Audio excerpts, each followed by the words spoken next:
예, 안녕하십니까. 방금 소개받은 강창구입니다. 먼저 오늘 강의를 시작하기 앞서 제가 최대한 이제 보니까 참석하신 분들이 대부분 학생들이라는 얘기를 듣고 보통 저희가 이 국민계정 그러면 어디 가서도 별로 이렇게 좋은 소리를 못 듣습니다. 왜냐하면 너무 용어가 어렵다. 왜 이렇게 꼭 어렵게 얘기해야 돼요?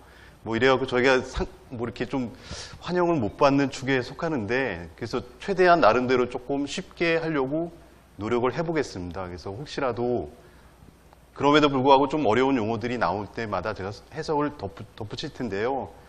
혹시라도 나중에라도 좀 더 필요한 내용들은 제가 나중에 참고도서를 알려드릴 테니까 그런 것들 좀 참고해 주시면 감사하겠습니다. 자, 그럼 강의를 시작해 보겠습니다.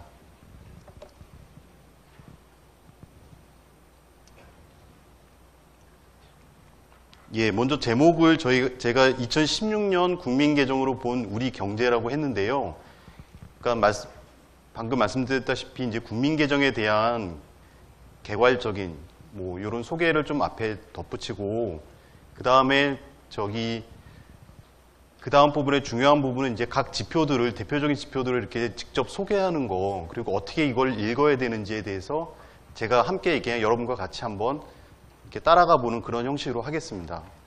먼저 GDP라는 통계를 아마 다 알고 계실 거라고 생각하는데 왜냐하면 불과 어제 혹시 뉴스를 보신 분들은 다 기억하실지 모르겠지만 어제가 저희 1, 4분기 실질 GDP 증가율 또는 경제 성장률 발표했던 그 날이었습니다. 그래서 아마 경제 뉴스의 가장 첫 부분에 나오는 얘기 중에 하나가 이제 올해 1, 4분기의 경제 성장률이 0.9%로 좀 많이 올랐다. 이런 뉴스를 아마 혹시 보셨던 분들이 있을 거라고 생각이 됩니다. 그래서 그만큼 이제 매스컴이나 그 다음에 정부에서도 이제 이 통계를 가지고 전체 거시 정책을 할 때 중요하게 다루는 통계이기 때문에 그렇습니다. 하지만 이제 GDP 통계나 이런 거에 대해서는 여러 가지 좀 비판도 있습니다. 제가 이거 카툰 한 두 개만 뽑아왔는데요. 이제 예를 들면 이제 GDP 성장률, 중국의 최근에 GDP 성장률은 7%에 육박하고 되게 빠르나 그 다음에 임금 상승률은 그거에 못 미치는 어떤 이런 거에 대해서 비판하는 것도 있고 그 다음에 GDP가 이제 영어로 원래 Gross Domestic Product인데 그거를 이제 약간 이제 비판하는 분들은 이건 그냥 guess한 거 아니냐 그래서 Guessed Domestic Product 또는 이제 GDP를 만드는 거가 이제 통계적인 어떤 엄밀함이 들어간 게 아니라 어떤 그냥 이렇게 대략적으로 해갖고 찍어내는 어떤 아트 아니냐 이렇게 비판하는 분들도 간혹 있습니다. 그래서 그런 것들도 저희가 이제 알고는 있지만 제가 오늘 이제 여러 가지 말씀을 드리면서 좀 여러분들은 이 강의를 듣고 나서는 좀 그런 오해를 혹시 가지지 않으시리라고 제가 이제 하는 바람으로 이 카툰을 앞에 넣어봤습니다. 예, 그래서 오늘 강의는 말씀드린 대로 전반부에 이제 국민소득 통계에 관한 얘기를 개략적으로 말씀드리고요. 아마 제 생각엔 그 파트가 끝나면 한 10분가량 쉬고 나서 후반부로는 몇 개의 이제 국민계정의 주요 지표들을 여러분들께 소개하고 같이 읽어나가는 그런 시간을 갖겠습니다.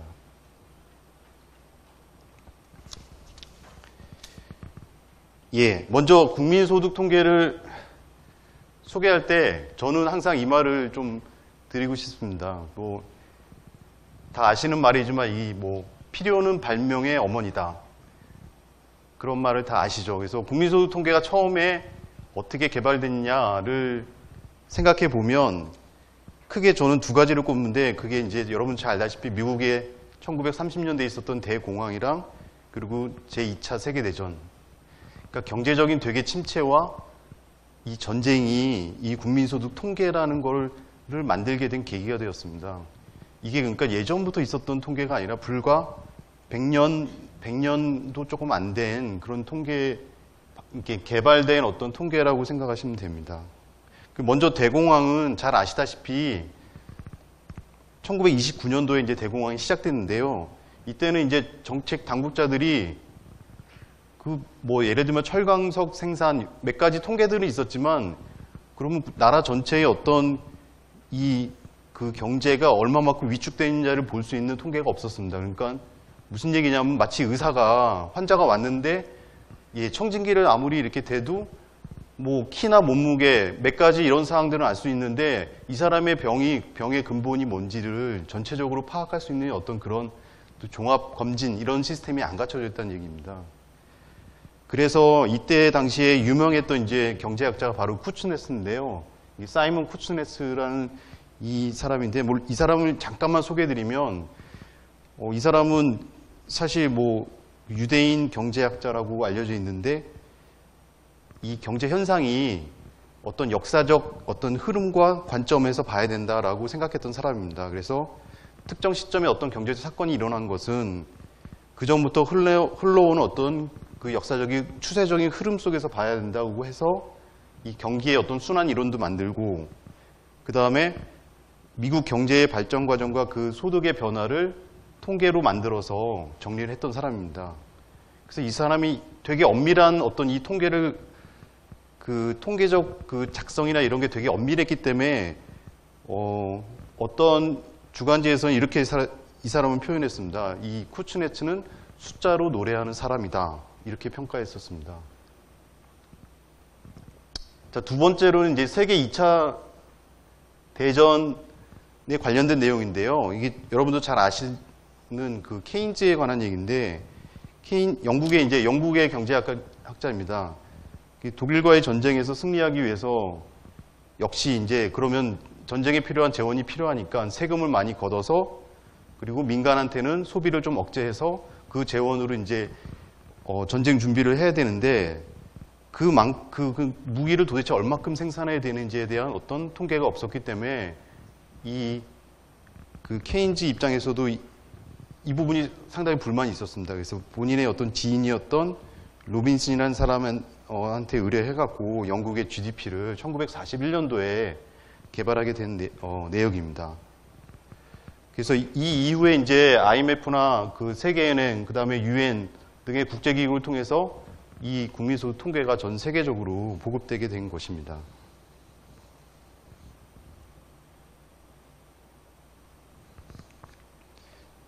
자, 우리가 매일 아침이나 뭐 저녁 때 특히 뉴스 중에 제일 먼저 혹시 보시는 게 있나요?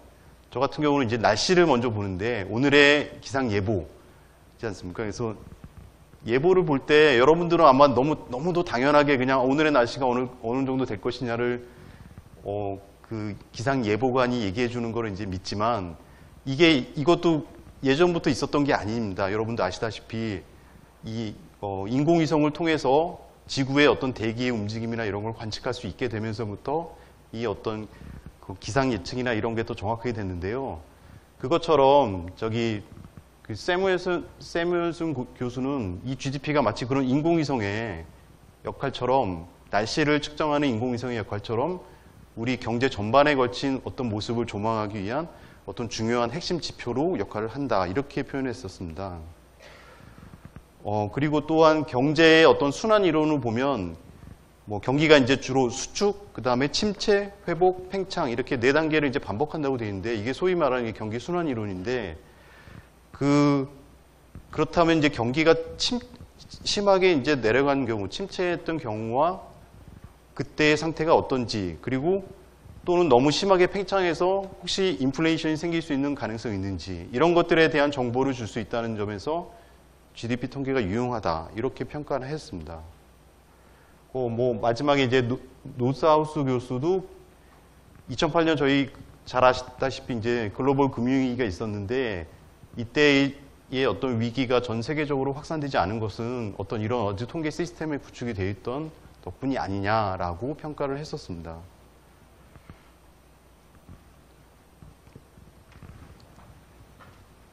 자, 20세기의 마지막 달인 1999년 12월에 미국의 BEA, 이게 상무국에 있는 BEA, 이 BEA는 이제 경제분석국이라고 저희가 얘기하는데요.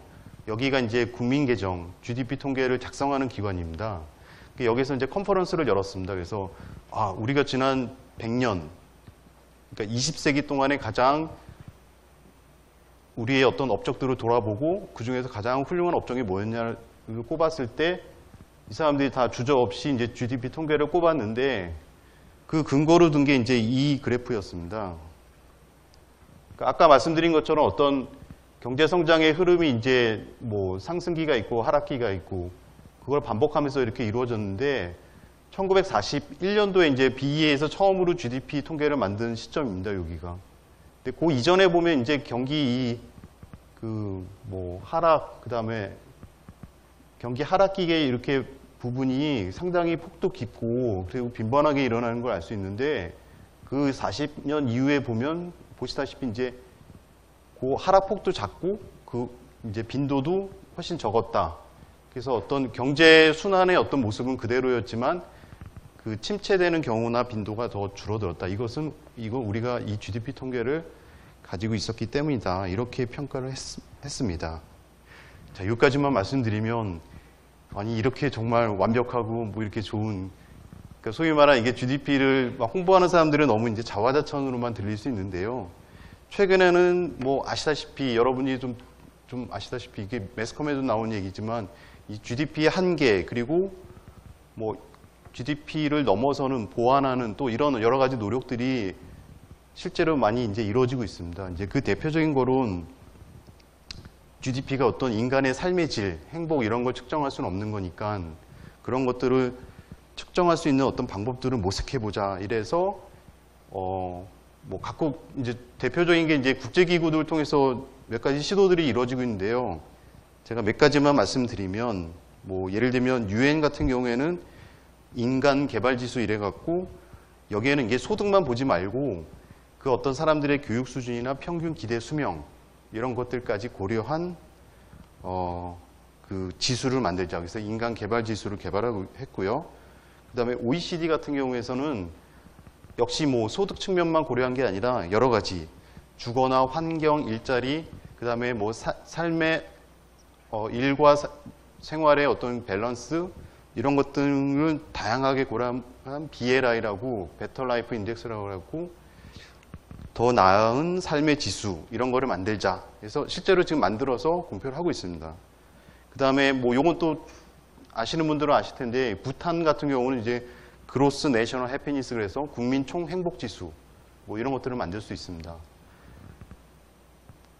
제 입장에서 한마디만 코멘트를 드리자면 사실은 이러한 노력들은 지금까지도 이제 진행 중인 노력들입니다. 그래서 아직까지 어떤 하나가 그러면 이제 GDP는 쓰지 말고 이거로 대체합시다 라고 얘기하는 사람은 아직까지는 없습니다. 그래서 저희가 오늘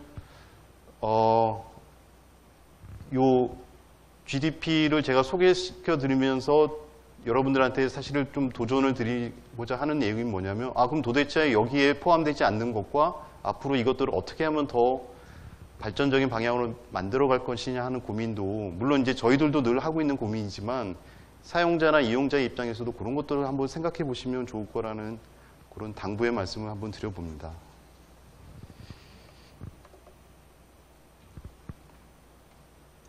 자, 그러면 지금부터는 이제 본격적으로 국민계정에 대한 소개를 한번 드려보겠습니다. 기업을 운영하는 사람들은 이제 각 기업들의 어떤 재무 상태를 파악하기 위해서 재무제표들을 작성합니다. 그게 뭐 대표적인 거로 이제 재무 상태표나 손익계산서, 그다음에 현금 흐름표, 뭐 더 세부적으로 들어가면 뭐 자본 변동표, 몇 가지 주요 이제 그 재무제표들이 있는데요. 그렇다면 이제 한 나라를 하나의 이제 기업이라고 생각했을 때 생각할 수 있는 어떤 그 경제 상태를 나타낼 수 있는 그 표가 저희가 통합적으로 그걸 나타낸 게 국민계정이라고 얘기합니다. 그래서 국민계정은 이제 크게 저희가 이렇게 6개의 계정과 그 다음에 5개의 국민계정 통계로 나눌 수 있는데요. 그 위에서부터 생산소득 자본계정, 그 다음에 금융계정, 국외거래계정, 대차대조표 계정. 요 6개의 계정을 통해서 이제 국민계정 전체, 국민경제를 설명하고 있습니다. 그래서 요 어떤 프레임을 머릿속에 좀 가지고 계시면 되는데 오늘 제가 말씀드리는 국민소득 통계는 대부분 어디에 이제 집중을 하시면 되냐면 생산계정과 소득계정 요 두 계정을 중심으로 설명을 한다고 보시면 되겠습니다. 사실 나머지 것들이 이쪽에 이제 조금씩 녹아 있긴 하거든요. 근데 별도의 계정으로, 그리고 한국은행에서도 작성하는 저 다른 통계에서도 이게 드러나 있습니다. 그래서 제가 오늘 소개시켜 드리는 이제 국민소득 통계가 저 오른쪽에 있는 요 세 가지 계정을 아울러서 만들어진 통계라고 보시면 되고요. 그 다음에 생산 계정을 주로 나타내는 산업연관표 통계가 따로 있고, 그 다음에 어떤 금융에서의 흐름, 현금 및 자본의 흐름을 나타내는 금융 계정이 있고, 그 다음에 우리나라와 다른 나라와의 관계, 무역 수지나 이런 걸 통해서 나타내는 국제 수지표가 있고, 그 다음에 어떤 자산의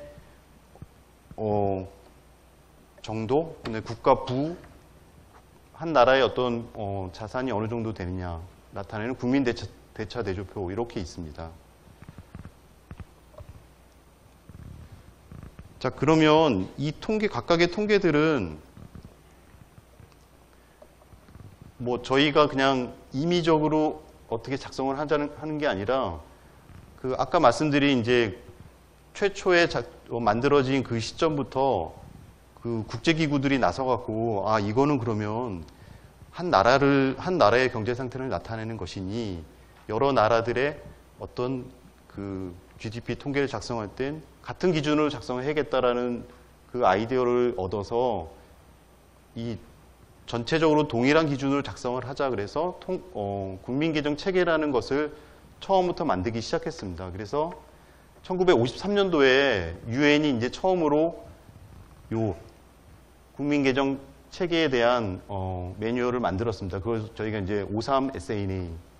그 다음에 시간이 가면 갈수록 그 매뉴얼 갖고는 왜냐하면 경제 상황이 저 때는 1950년대지 않습니까? 그때는 뭐 예를 들면 컴퓨터 같은 것 제품도 없었고 여러 가지 뭐 경제 상황이 많이 달랐습니다. 그래서 시간이 지나면서 경제 상황이 변하다 보니까 아, 요 매뉴얼도 그 리바이즈를 해야 되겠다, 업데이트를 해줘야겠다. 그래서 1968년도, 그 다음에 93년도, 2008년도 이렇게 총 4번에 걸쳐서 총 3번에 걸쳐서 이제 리바이즈를 새로 했습니다. 그래서 지금 최신은 뭐냐면 2008 SANA. 이거 마치 여러분들 저자가 책을 써내면 1판, 2판, 그래서 그 다음에 뭐 계속 그 업데이트 하는 걸 기억하시면 되겠습니다. 근데 물론 내용이 상당히 많이 바뀌긴 하니까요. 어떻게 보면 이건 속편이고 그 다음 속편이고 뭐 이렇게 보시는 게 더 맞을 수도 있겠습니다. 여하튼 제가 강조하고 싶은 거는 국민계정은 가장 큰 목적 중에 하나는 이제 국가 간의 비교입니다. 그래서 그 나라의 상태를 얼마다라고 얘기합니다. 예를 들면 어떤 나라가 자기네 나라는 우리나라는 국민들이 너무 행복하고 이러니까 우리는 국민 소득이 한 뭐 8만 불 넘습니다. 그런데 그럼 당신네 어떻게 이걸 작성합니까? 얘기해 주십시오. 그냥 우린 사람들한테 물어봐서 당신이 돈을 얼마 벌지만 실제로 자기가 느끼는 행복감을 돈으로 환산했을 때 나는 얼마입니다. 이렇게 설문을 조사했다고 가정을 해보면 그거는 그 사람들 나름의 조사이기 때문에 너무 임의적인 방식이기 때문에 우리가 그거를 이제 받아줄 수는 없는 거죠. 그래서 그런 점에 있어서 이 그 국제 기준을 따라서 이제 국민소득 통계를 편제한다는 것이 이제 중요한 면이 되겠습니다.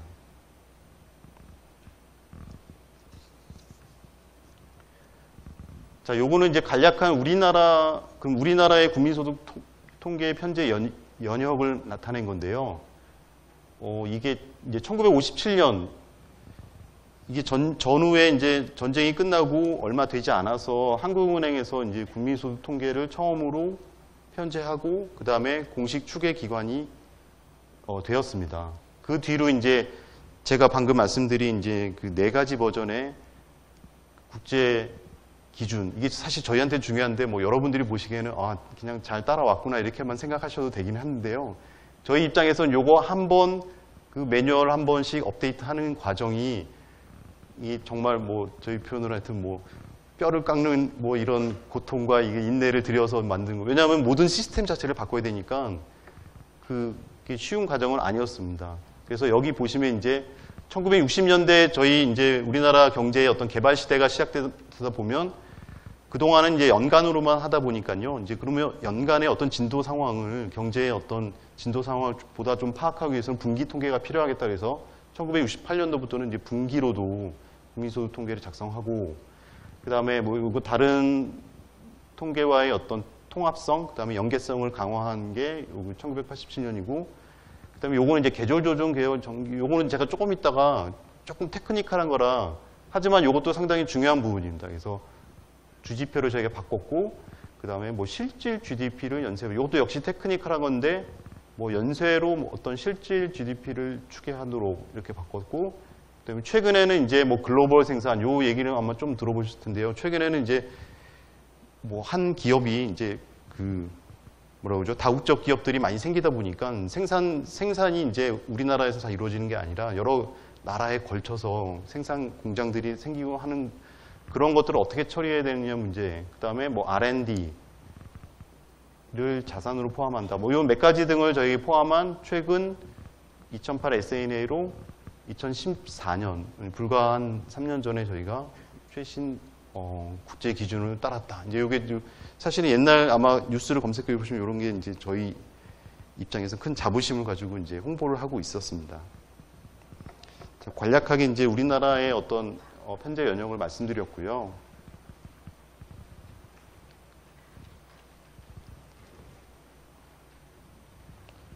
예, 그러면 이제 개념 부분을 조금만 말씀드려 보겠습니다. 이게 뭐 경제학 교과서에 워낙 자세하게 설명이 돼 있는데, 경제학을 전공하신 분들이야 뭐 다 아시는 내용이지만, 국민소득은 제가 아까 말씀드린 것처럼 크게 이제 생산과 소득이라고 생각하시면 되는데, 생산 쪽에 가장 대표적인 지표는 이제 GDP, 국내 총생산. 아마 저 단어를, 저 문장을 아마 많이 보셨을 겁니다. 항상 정의는 한 나라 안에 있는 가계, 기업, 정부 등 모든 경제 주체가 일정 기간에 생산한 재화와 서비스의 가치, 즉 부가가치를 화폐 가치로 나타낸 것. 요 이제 하나하나에 대해서 아마 뭐 이렇게 설명들이 이렇게 나오는 것들이 있습니다. 그거는 예, 다른 참고 소설을 봐주시면 좋을 것 같고. 근데 소득 측면의 GNI는 어떤 거냐? 이게 생산에서 부가가치가 난다는 의미는 뭐냐면, 이게 기업을 생각하시면 딱 맞는데요. 여러분들이 만약에 조그마한 기업을 운영한다. 그럼 가장 먼저 해야 될 게 뭐냐면, 필요한 어떤 자본과 그 다음에 사람과 뭐 이런 것들을 필요로 할 겁니다. 뭐 물론 이제 기계나 이런 게 뭐 필요할 수 있는데 그건 이제 규모가 좀 큰 데겠고요. 그렇다면 그 사람한테 나중에 자기가 경영을 해갖고 1년 정도 경영을 했더니 얼마큼 뭐 매출액이 나왔으면 재료비를 얼마 주고 그 사람한테 돌아가는 어떤 임금을 나눠줘야 될 거 아닙니까? 그래서 임금을 주고 그 다음에 돈을 어디서 이제 융자를 해서 대출을 했다면 그에 대한 이자나 원리금 상환을 해야 될 거고요. 그래서 그거에 대한 대가가 나갈 거고. 그런 것들이지. 그리고 나머지 부분, 그게 본인이 열심히 그 회사를 경영해서 얻은 이익. 저희는 그거를 이제 영업이익이라고 하는데, 그거 뭐 영업잉여라고 하는 그 부분은 기업의 어떤 이익이라고 보시면 또 같은 개념이라고 보시면 되겠습니다. 그래서 이렇게 얻은 지금 말씀드린 요것들을 다 합친 게 결국 부가가치랑 전체 내가 만들어낸 부가가치, 그 기업에서 만들어낸 부가가치와 정확하게 같아야겠죠. 그래서 요건 소득 측면에서 그러면 어떤 개인의 소득은 임금이 되겠고, 기업의 입장에서 소득은 아까 말씀드렸지만 기업의 영업잉여가 되니까, 그것들을 다 합친 거를 국민 총소득이라고 합니다. 그래서 개념상 이렇게 생산해서 낸 부가가치와 총액과 그 다음에 지금 말씀드린 어떤 그런 임금과 기업이 얻은 이익과 이런 것들을 다 합치면 전체적으로는 다 같겠죠. 그게 소위 말하는 이제 저희가 말하는 국민소득 3면 등가의 법칙이다.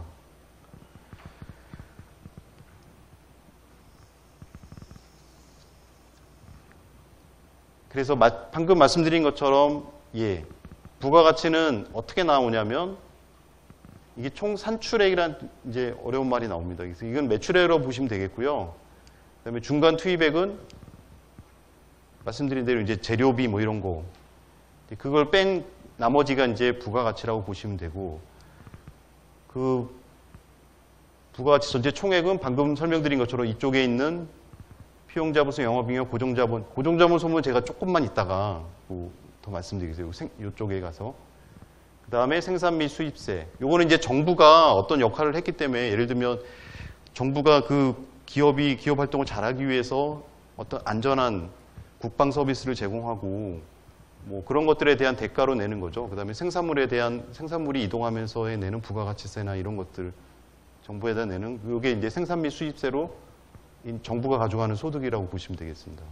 그 분배 소득과 같고 그 다음에 이 생산된 제품 자체는 어떻게 되냐면 결국 개인이 소비를 하거나 그 다음에 또는 뭐 기업의 입장에선 다시 기계를 사거나 땅을 사거나 건물을 사서 투자로 나가든지 아니면 이제 해외 쪽에 있는 수요는 이제 이쪽 수출로 나가서 요게 이제 지출 국민 소득인데 마지막에 이 수입을 빼는 이유는 아까 저기 GDP를 정의할 때 그 한 나라 안에 있는 가계 기업 정부가 얻은 부가가치이기 때문에 이건 쉽게 말해서 이제 국산품만 생각하시면 되겠습니다. 그래서 예를 들면 수입된 어떤 자본재나 원자재 같은 것들은 여기서 원자재나 최종재 같은 그러니까 밖에서 해외에서 들여온 이런 것들은 전체적으로 다 일괄적으로 여기서 다 빠지게 됩니다. 그래서 수입을 빼게 되는 거죠. 그래서 요게 이제 지출 국민소득이라고 하는 요 세 측면 생산, 지출, 분배 이렇게 세 가지 측면에서 국민소득을 측정할 수 있습니다. 그러면 제가 간략하게 또 한 가지씩만 순서대로 한번 조금만 더 설명을 드려보겠습니다. 생산 국민소득에서 가장 중요한 개념은 아까 말씀드린 그 산식입니다. 전체 매출액, 저희는 이제 산출액이라고 부르는데요. 산출액에서 중간 소비를 빼서 부가가치를 만든다. 근데 여기에 이제 부가가치가 나오는데 제가 이 앞에 이름이 총부가가치 그리고 요 밑에는 보면 순부가가치라는 말이 나오는데요. 이건 어떻게 생각하시면 되냐면 요 고정자본 소모에 의한 차이인데 고정자본 소모라는 또 어려운 말이 나왔습니다. 그래서 이거는 저희는 이제 기업에 회계하시는 분들이랑은 정확하게는 일치하지 않지만 감가상각을 하는 거랑 비슷하다고 보시면 됩니다. 어떤 건물이나 기계나 이게 달아 없어지는 정도를 얘기하는 거죠. 이 감가상각이란 건.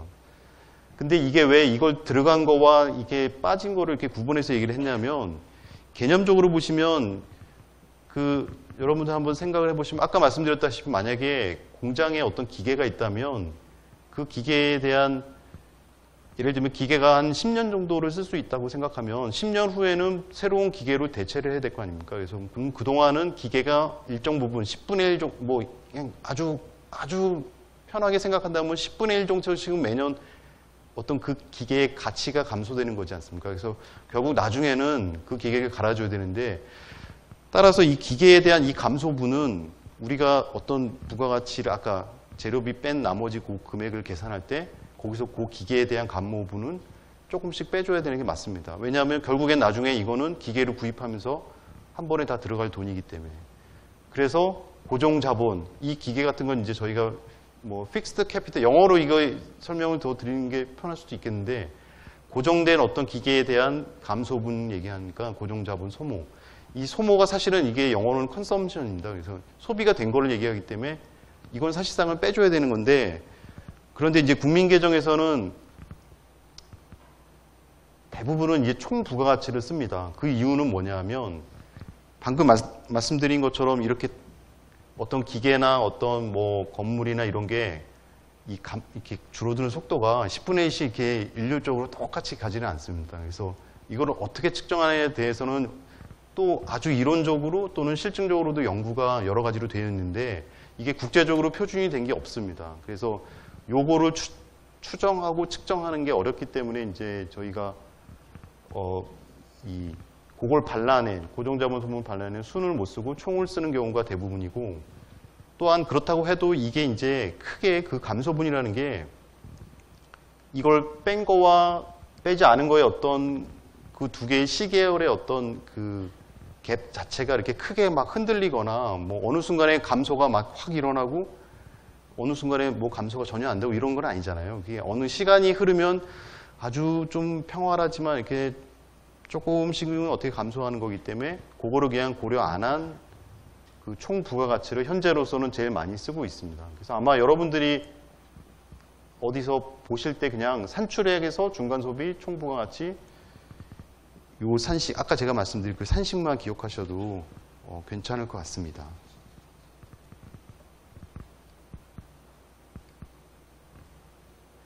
예, 다음으로는 이제 지출 국민소득인데요. 이거는 이제 아까는 제가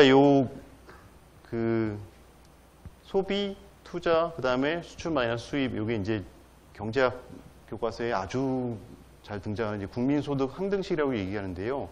이 항등식에서 사실은 이제 수입 부분을 이쪽으로 좌변으로 옮겨오면 어떻게 되냐면 여기는 이제 국내에 총 공급이 되고 오른쪽은 소비 지출, 그 다음에 투자 지출, 그 다음에 해외 수요에 대한 이게 최종 수요에 대한 총 수요의 합이 되겠습니다. 그래서 총 수요의 합과 총 공급의 합이 같다라는 산식에서 자 그렇다면 한 가지만 더 이게 공급은 요 산출액으로 생각해 보실 수 있습니다. 산출액. 그래서 산출액은 수입이고 여기에 소비에 뭐가 하나 더 들어가냐면 중간 소비까지 들어가야 요게 이제 결국은 이쪽으로 넘어오면 산출액 빼기 중간 소비하면 여기 이제 부가가치 아까 저희가 얘기한 총 부가가치가 되겠죠. 그 산식과도 변형이 가능합니다. 그래서 이렇게 변형된 세 가지 식으로 저희가 여러 가지 분석을 수행합니다. 그래서 아마 이것도 뭐 경제학을 안 하신 분들 입장에서는 좀 그렇지만 전체 머릿속에는 우리나라의 전체에 공급된 수입을 포함한 공급과 그 다음에 필요한 사람들이 필요로 하는 최종 수요의 합과는 같다. 그 항등식에서 시작한 거로 보시면 되겠습니다. 그래서 이 최종 소비 지출 총 자본 형성 이게 이제 저희가 말을 총 자본 형성이라는데 이게 투자로 보시면 되겠습니다. 그다음에 수출입 요것들이 바로 주요 이제 지출 항목이 되겠습니다.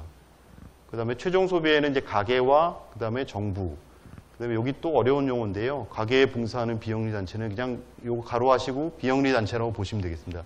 왜냐하면 대부분의 비영리 단체들은 어떤 역할을 하냐면 대부분 다 가계에 대한 도움을 주거나 가계를 서포트하는 그런 역할을 하기 때문에 앞에 이렇게 저희가 용어를 붙였습니다.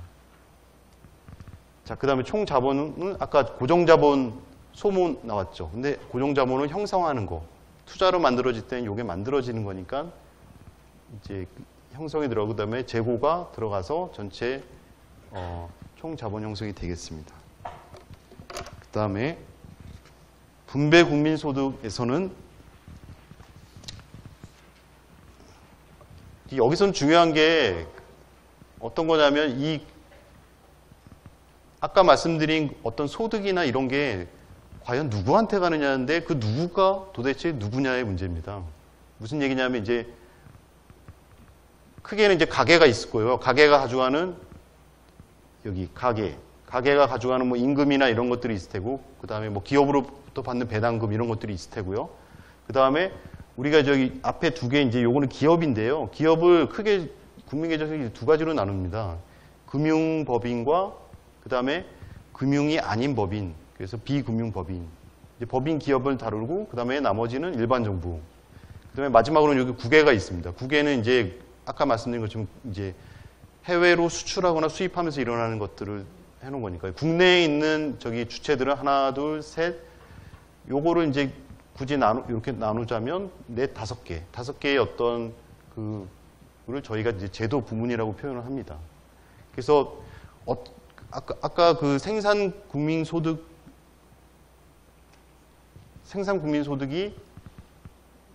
이제 각 요 주체별로 어떻게 배분되는지를 보여주는 것도 역시 국민계정의 요 제도 부문 계정에 별도로 나와 있습니다. 이 부분은 사실 저희가 메인으로 항상 예전에는 되게 관심이 별로 없었기 때문에 요 분배 국민소득에 대한 뭐 이런 자세한 설명을 안 드렸는데요. 최근에는 이제 예를 들면 가계가 도대체 그러면 기업에 벌은 이익이 과연 가계로 얼마큼 가는 것인가 이런 거에 대한 관심이 많이 생기다 보니까 이제 요 부분에 대한 것도 저희도 조금씩 더 세분화된 자료로 작성을 해서 이렇게 뭐 보여주고 있습니다. 그게 이제 분배 국민소득이라고 보시면 되겠습니다.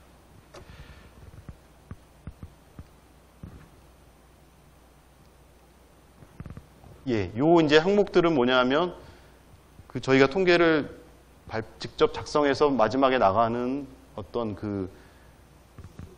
특정 항목이 되겠습니다. 그래서 생산국민소득에 이제 쭉 이렇게 산업이 열거가 돼 있고요. 총 15개 산업이라고 하는데 크게 이제 뭐 농림업, 광업, 제조업, 전기가스 및 수도사업, 건설업, 서비스업, 그리고 서비스업 밑에 하위에 이렇게 쭉 나와 있습니다. 이것들이 저희가 작성해서 내보내고 있고요. 그 다음에 생산 분배 국민소득은 피용자 보수. 이게 뭐 이것도 쉽게 말하면 그냥 임금이라고 생각하시면 됩니다. 그 다음에 영업잉여, 고정자본 소모, 생산 및 수입세, 그 다음에 이 보조금은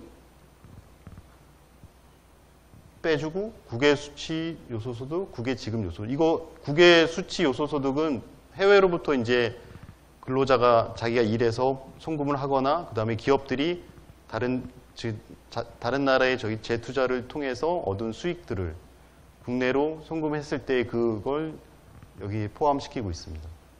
그 다음에 지출은 아까 설명드린 대로 소비는 민간 소비, 정부 소비, 투자 쪽의 건설 설비, 지식 재산 생산물 투자. 이거는 이제 소위 말하는 이제 소프트웨어나 이런 거로 생각하시면 됩니다.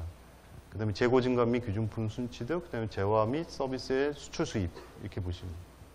이 항목들은 이제 여태까지 설명을 드린 거와 이제 뭐 크게 다르지 않고요. 그 다음에 매번 이제 저희가 이렇게만 하고 나면 뭐 숫자로 도대체 어떻게 되는지를 감이 안 오실까봐 이걸 넣고 있는데 사실은 저는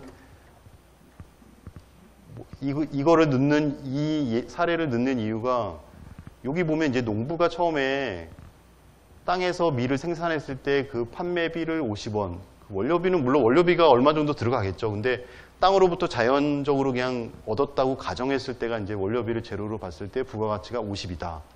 이렇게 하는 건데 그 부가가치는 아까 제가 설명드린 것처럼 이거는 그러면 혼자 일을 했으면 본인에 대한 일을 한 대가를 줘야 되니까 임금으로 주고 그다음에 나머지는 이걸 통해서 얻은 이익이니까 이걸 영업잉여로 구분. 그래서 25, 25로 구분했다 가정을 합니다.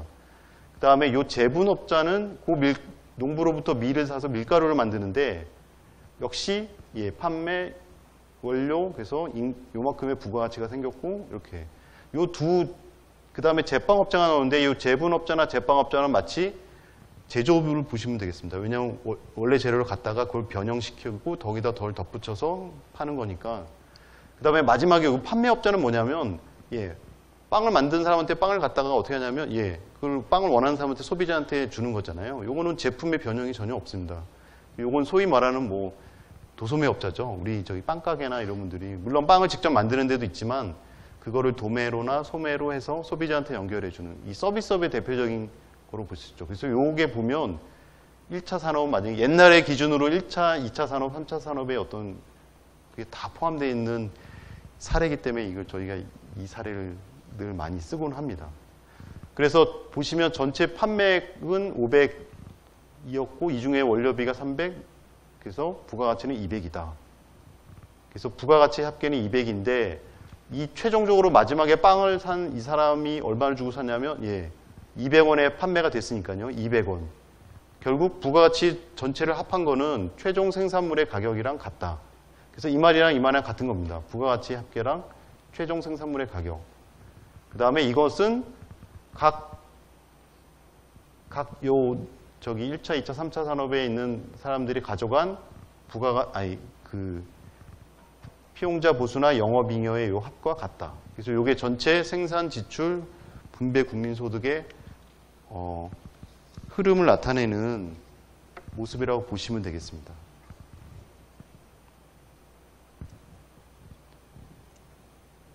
마지막으로 제가 요거를 약간 생뚱맞게 여기 이 자리에 넣긴 했는데요. 왜냐하면 이 뒷부분에 넣기는 좀 했는데 국민소득 통계의 특징이 뭐냐면 리바이즈 된다는 겁니다. 리바이즈. 무슨 말이냐면 처음에는 예를 들면 어제 발표한 저희 경제 성장률이 0.9%였습니다. 근데 이게 조금 지나면 이제 어제 발표한 게 이제 소위 말하는 이제 분기 속보입니다. 그래서 분기가 종료 후 28일 이내니까 어제가 27일이었죠. 그래서 분기는 1사분기면 3월이 끝나는 거였으니까 4월 28일 이전에 저희가 발표를 하고 있고 그 숫자가 근데 0.9라고 저희가 발표를 했는데 그 다음 조금 더 70일이니까 약 한 42일 정도 지나면 한 2달 안 돼서 저희가 6월 초에 발표를 하는데요. 그때는 그 숫자가 바뀔 수도 있습니다. 물론 안 바뀔 수도 있지만요. 그래서 그때 발표하는 걸 저희가 분기 잠정치라고 합니다. 그 다음에 여기서 끝나는 게 아니라 그 숫자는 다시 저희가 연간이 다 끝나고 내년 3월 정도 되면 연간 잠정이라는 작업을 하는데 연간 잠정 때 방금 말씀드린 이때 1사분기 0.9가 이때 한 번 바뀌고 또 그 숫자가 또 바뀔 수도 있습니다. 그래서 그때는 저희가 연간 잠정이라고 하고 그 다음에 정말 죄송하지만 한 번 더 연간 확정으로 저희가 이제 요거는 연도 종료 1년 3개월이니까 이건 내후년 3월에 가서 또 그 숫자가 또 바뀔 수 있습니다. 그래서 그걸 연간 확정을 하는데 여기까지만 일단 말씀을 드리면 아니 뭐 여기까지 말씀드리면 이런 생각이 들어요. 도대체 이거는 무슨 고무줄도 아니고 왜 자꾸 바뀝니까? 그래서 이거 아트 아닙니까? 뭐 자기네가 마음대로 필요에 따라서만 올리고 내리고 이러는데 이 바뀌는 거에 대한 딱 한마디로 말씀드리냐면 왜 바뀝니까? 그러면 기초자료 때문에 그렇습니다. 무슨 말씀이냐면 저희가 아까 설명드린 것처럼 만약에 우리나라 전체의 기업들이 얻은 이익만 다 더한다. 이게 이렇게 간단한 작업이 아닙니다. 저희가 생각할 때는 마치 그러면 법인 기업에 다 그거는 공시자료나 이런 것들에 기업 공시가 다 돼 있는 기업들은 다 더하면 되지 않습니까? 그럼 나머지는 어떻게 합니까? 이런 것처럼 우리가 한 번에 어떻게 그 시점에서 얻을 수 있는 기초자료로 저희가 통계를 만들다 보니까 기초자료에 지금 현재 우리나라 상황은 뭐냐면 월 자료가 있고 그 다음에 연간 자료가 있고 그 다음에 크게 이렇게 두 가지 있습니다. 물론 분기 자료 이런 것들도 있는데 그래서 저희가 이 속보성과 어떤 통계의 어떤 그 신뢰성 이 두 가지를 얘기할 때는 그 두 가지가 항상 트레이드 오프에 있다고 얘기를 합니다. 왜냐하면 빨리 내는 것과 그 다음에 정확한 걸 내는 거는 저희 이제 만드는 입장에서 이렇게 늘 얘기하는데요. 이거는 정확한 걸 원하시면 좀 기다리시던지 빠른 걸 원하신다면 이건 나중에 틀릴 수도 있습니다. 이렇게 말씀을 드리죠.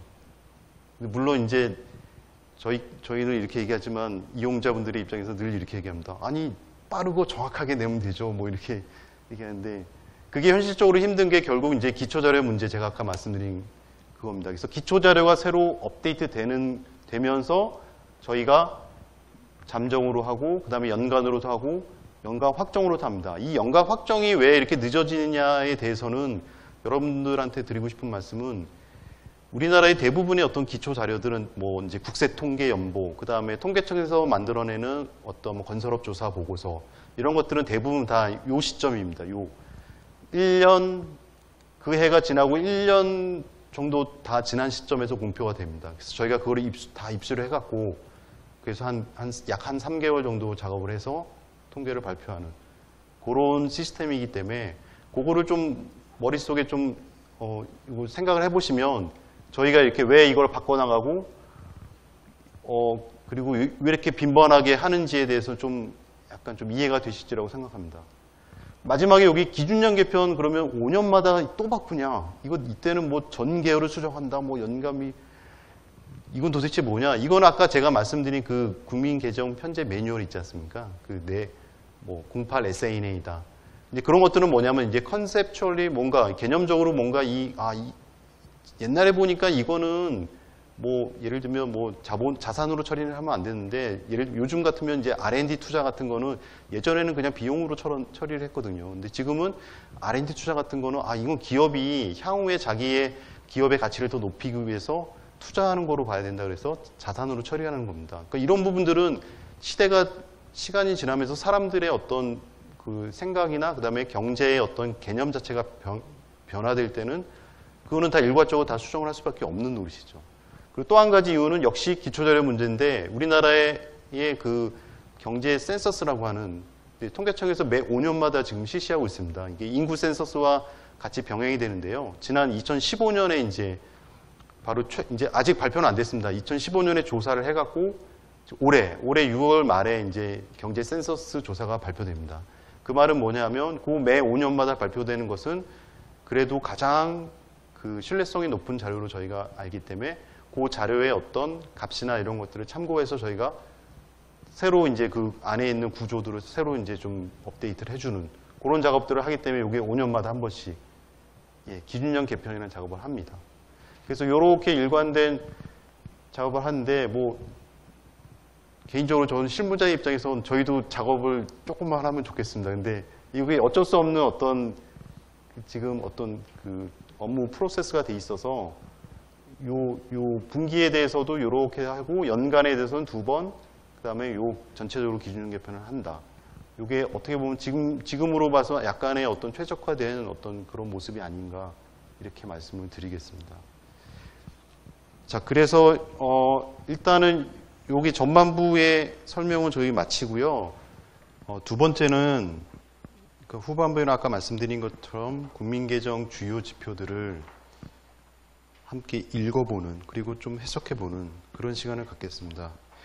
참고로 여기 나와 있는 그 모든 자료들은 이제 저희가 아까 말씀드린 연간 작업, 그래서 지난 3월 28일 날 저희가 발표한 보도자료에 있는 내용들을 발췌하는데요. 그 어제 발표한 뭐 분기 속보, 그러니까 다행히 그 분기 속보 때는 그 전 수치들이 이렇게 바뀌지는 않거든요. 그래서 아까 말씀드린 그 리비전에 의한 뭐 숫자가 다르다든지 이런 걱정은 안 하셔도 되겠습니다. 그리고 분기 속보 때 그 앞부분의 성장률에 관한 부분 어떤 포맷은 그 연간과 이렇게 제가 지금 오늘 말씀드린 이거와 똑같으니까 아마 그렇게 생각하셔도, 그러니까 지금 이거를 보시고 시험 삼아 이제 어제 발표했던 저희 그 보도자료, 한국은행에서 어제 보도자료 그게 가보시면요. 뭐 분기 GDP 속보치 이렇게 발표한 게 있습니다. 그래서 그걸 한번 시험 삼아서 그 1분기 수치들을 한번 읽어보시는 그렇게 연습하시면 될 거라고 개인적으로 이제 추천을 드리겠습니다. 자, 먼저 경제 성장률에 관한 지표입니다.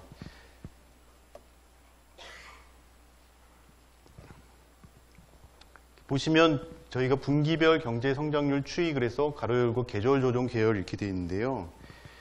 이 계절 조정 계열에 대해서는 약간 말씀을 드리고 가야 될 것 같습니다. 왜냐하면 사실은 분기는 만약에 1, 4분기 성장률이라고 하면 4, 4분기 대비 1, 4분기가 얼마 뭐 성장을 했는지 이거를 나타내는 게 당연한데, 이게 그러다 보면 어떤 문제가 생기냐면 우리나라 같은 경우는 사실은 그 GDP 금액으로 이제 그래프를 그려보면 어떤 식이냐면 1, 4분기가 항상 제일 낮고요. 그 다음에 4, 4분기가 항상 높은. 그래서 그 두 개를 이렇게 연결해보면 약간 그 N자, 이걸 뭐라고 상승형 N자라고 하는데, 이렇게 N자가 약간 오른쪽으로 이렇게 기울어진 이런 형태로 나타납니다. 2, 3분기가 중간에 있고요. 그게 무슨 얘기냐면 1, 4분기 같은 경우는 항상 4, 4분기보다 엄청 낮기 때문에 그렇게 계산한 어떤 분기 증가율은 항상 마이너스 값을 갖게 됩니다. 그래서 그런 거는 현실에 부합하지 않으니까, 그래서 그 전까지는 뭘 썼냐면 이제 그러면 같은 분기, 전년에 같은 1, 4분기, 그 17년 1, 4분기에 딱 1년 전인 16년 1, 4분기 대비 17년 1, 4분기 얼마나 증가했냐. 그거를 저희가 소위 말하는 여기 전년 동기비라는 용어를 써서 전년 동기비 성장률을 썼었습니다. 근데 뒤에 한 번 더 설명을 드릴 텐데요. 지금은 그게 아니라, 그렇다면 그 N자라는 상승형 N자라는 그 어떤 계절, 이건 이제 소위 말하는 계절 패턴이라고 하는데, 그 패턴을 그냥 없애면 되지 않냐. 물론 그냥 지우개로 없앨 수는 없는 노릇입니다. 이거를 저희가 그래서 통계적 뭐 처리를 하는데, 그걸 소위 말하는 계절 조정 계열, 그렇게 만들어진 계열을 그렇게 표현합니다. 그래서 방금 제가 설명드린 대로 머릿속에 그냥 우리나라는 상승형 N자인데 그 N자 구조를 싹 드러내고 제대로 된 그러면 그 어떤 분기 성장률을 낸 게 정기비 성장률이다 이렇게 보시면 되겠습니다. 그래서 지금은 그냥 이 숫자 자체를 그대로 읽으시면 됩니다. 4, 4분기 대비 1분기가 얼마큼 늘었냐. 근데 제가 이제 아까 말씀드렸다시피 이거는 연간 기준이라요. 16년도 4, 4분기까지만 이렇게 나와 있습니다. 그래서 요 어떤 막대로 되어 있는 요 그래프가 바로 GDP의 분기 전기비가 되겠습니다. 그래서 작년에 어떤 흐름 보시면 1, 4분기는 0.5, 그 다음에 2, 4분기에 높아지고 3, 4, 4, 4가 0.5로 같은 이런 구조였습니다. 그래서 2, 4분기가 상당히 높았던 에 비해 반해 다른 데는 0.5로 다른 분기는 조금 성장률 자체 수준이 좀 낮았다고 볼 수 있습니다. 왜 그렇게 말씀드릴 수 있냐면 과거 한 6년을 보더라도 요 0.5가 이렇게 높은 수준이 아니었습니다. 자, 그렇다면 요 파란 선은 뭔가 하면 이제 요 막대선만으로 봤을 때는 여러분들이 아마 눈으로 보시기에도 이게 뭐냐면 들쭉날쭉하는 모습이 많이 있습니다. 그래서 이걸 그대로 읽어내다가는 매번 어느 분기는 뭐 낮았다가 다음에 팍 올라가고 그 다음에 또 떨어지는 어떤 이런 모습이 계속 반복되는데 이게 소위 말하는 이제 저희가 얘기하는 불규칙 뭐 변동이라고 얘기하는데 이게 시계열 이론에서 또 뭐 그런 게 나옵니다. 뭐 순환, 추세 순환, 뭐 계절, 불규칙 변동 이런 용어가 나오는데 그냥 단순히 어떻게 생각하시면 되냐면 요런 불규칙한 거를 약간 스무딩을 시키자. 그런 개념으로 보시면 됩니다. 실제로도 스무딩 하면 바로 그 불규칙 변동이 완화가 돼서 제거가 된다고 알려져 있습니다.